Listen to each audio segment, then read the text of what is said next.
ด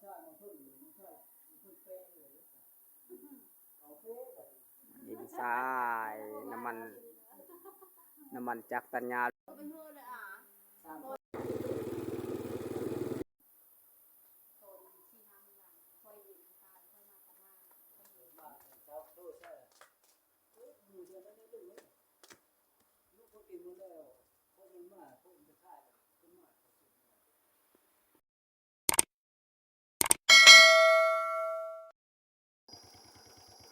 กราบทักทายสบายดีและสวัสดีพี่น้องทั้งฝั่งลาวฝั่งไทยต่างประเทศก็ดีวันนี้ก็ไม่ยังหลายทุกคนเลยสิพาทุกคนไปเยี่ยมยามตามข้าวเมืองบัวละฟ้าวันทุกคนเลยเอาก็ทุกคนก็อย่าลืมทุกคนทักเพลงกันก็อย่าทิ้งอย่าปาอย่าละลายทุกคนเลยถ้าผิดพลาดประการใดขอโทษขออภัยทุกคนเด้อมีพาทุกคนไปเที่ยวบรรยากาศแถวตามสายทางเลยทุกคนเลยคือว่าประมาณนี้ทุกคนเลยตอนนี้ก็บรรยากาศก็ทุกภาคทุกคนคือว่าเขาเจ้ากำลังเฮ็ดทางทุกคนนะบรรยากาศกระพุ่นคุณโอ้ยจิตกระพุ่นตามที่ตั้งอ่ะบรรยากาศดีๆทุกคนเอ้ย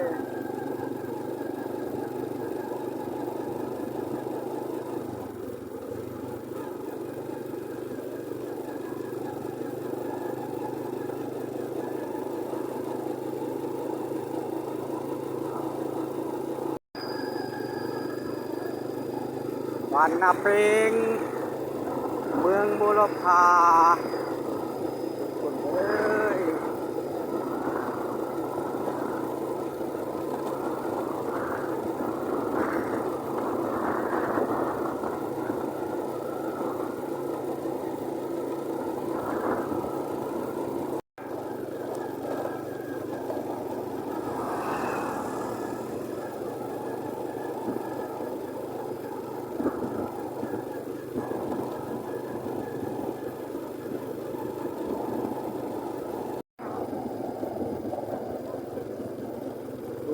ทุ่งนาทุกคนเลยหน้ากันยังบ่ทันดำบนผาบ่ทันได้ตกทุกคนเลยประมาณนี้บ้านค่อยก็คือกันทุกคนเหมือนกันยังบ่ทันได้ตกยังบ่ทันได้ดำยังบ่ทันได้ปักดำทุกคนเลยรอท่าฝนนี่นะมื้อนี้ก็โอกาสดีก็เลยพาทุกคนไปเที่ยวกับแมนไปลิ้นกับแมนทุกคนเลย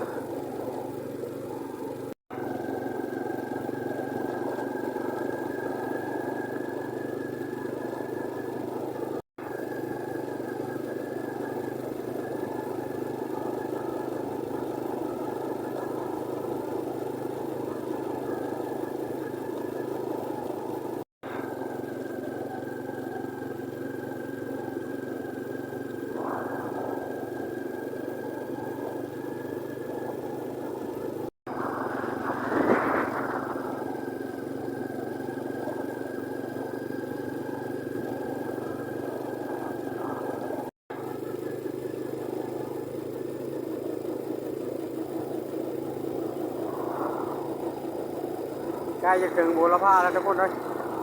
ยังประมาณ1 โลได้ประมาณนี้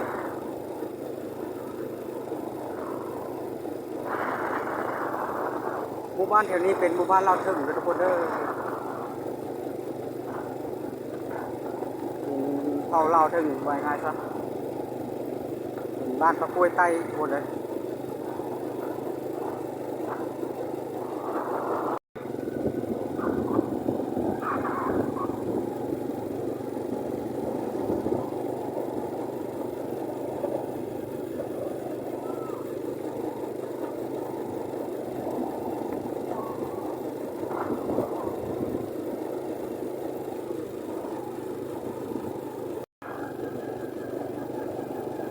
ถึงแล้วทุกคนเลยถึงบัวละพาแล้วเมืองแห่งผู้หลวง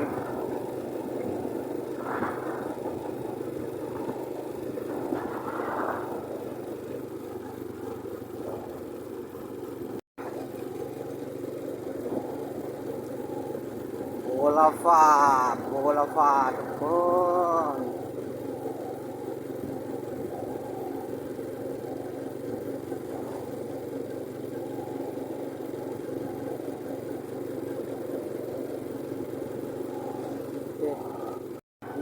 ต้อนรับ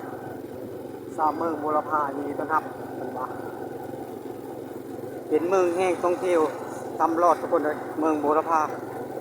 ก็ประมาณนี้เด้อโอเคโอ้ทรายสะพานน้ำฝรั่งทุกคนเป็นยังไงโฆษณาใต้อยู่บนทุกคนเลยสะพานน้ำฝรั่งทุกคนเอ้ยโอ้โหน่ากลัวทุกคนน่ากลัวจริงๆล็อกแรกทุกคนเลยว่าไปขับรถบุกเก่งเนี่ยทุกคนเลย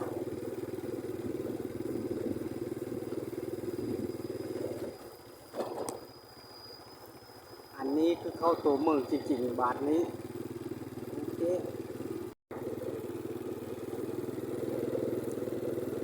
หมดตัวเมืองแล้วทุกคนเลยอันนี้คือเมืองบัวลพาทุกคนเลยเมืองแห่งสายผู้หลวงเมืองหินน้ำนอทุกคนประมาณนี้ถือว่าเป็นเมืองเล็กๆนะทุกคนเนอะเป็นเมืองบ่ใหญ่ปานใดมันมีงานกาหารขายค่ะแบบเมืองทั่วไปแล้วทุกคนเลยทางใดวะโอเคสิบ่ได้เข้าตัวเมืองทุกคนเลยสิเข้านอกเมืองก่อนมันเข้าไปมาอเมริกาหรือว่ามาวิโน่นนึงทุกคนเลยมาลินแน่มาวิแน่ทุกคนเลย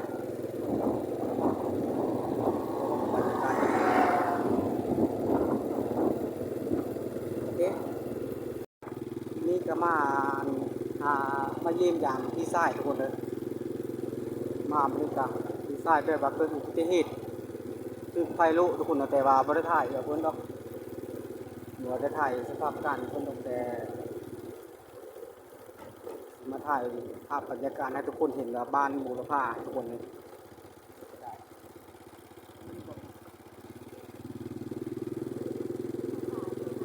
จะอะไรใครหูหาทางหาบ่อนเพิ่นอยู่เพิ่นยังบ่ฮู้ทุกคนก่อนสิหาได้ก็บ่ธรรมดาทุกคนเลยเพราะก็บ่เคยมาว่างั้นซะ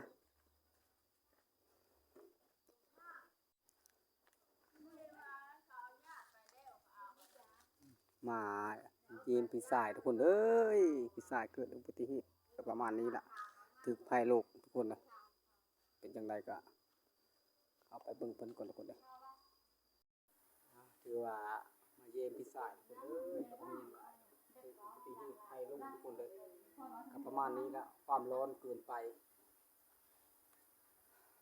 ทุกอย่างก็มันเกิดขึ้นได้ทุกคนเลย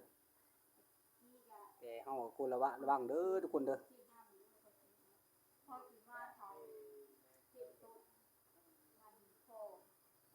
ในบ้านพอได้อยู่นาบะแก้ว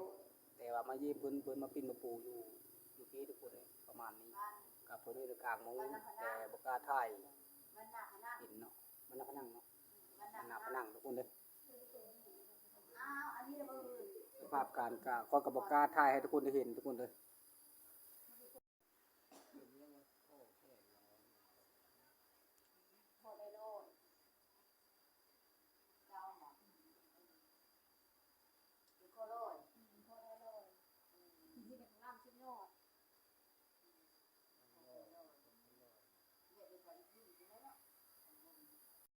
บรรยากาศบ้านนาพนังทุกคนเลยก็ประมาณนี้ละ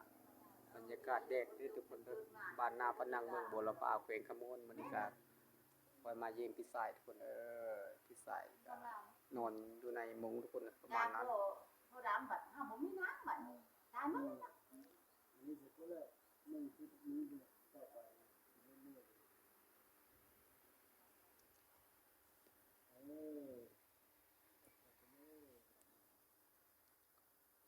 ๆน้องลงมา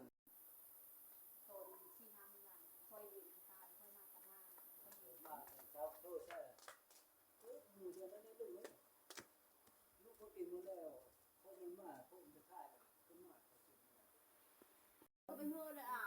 3 คนเลย3 คนน้องแกได้ คือว่าเรากำลังกินข้าวทุกคนเลยประทานอาหารประมาณนั้นทุกคนเลย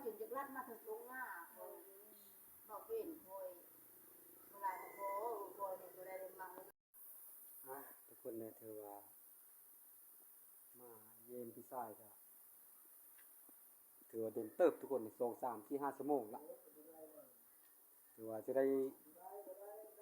เดินโต้ทุกคนบ้านนี้ฮะประมาณนี้ไปโต้ทุกคนเลย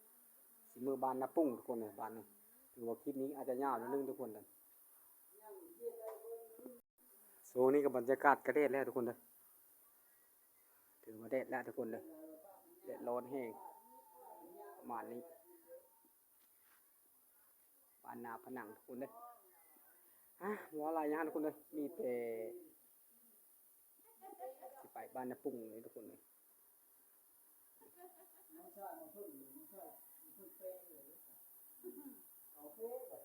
ยิงทรายน้ำมันจากตัญญาลวกทุกคนเอ้ยมีแต่สิพาทุกคนไปเมืองบ้านนาปุ้งก่อนบ้านนี้ทุกคนเลยตอนนี้บรรยากาศก่อน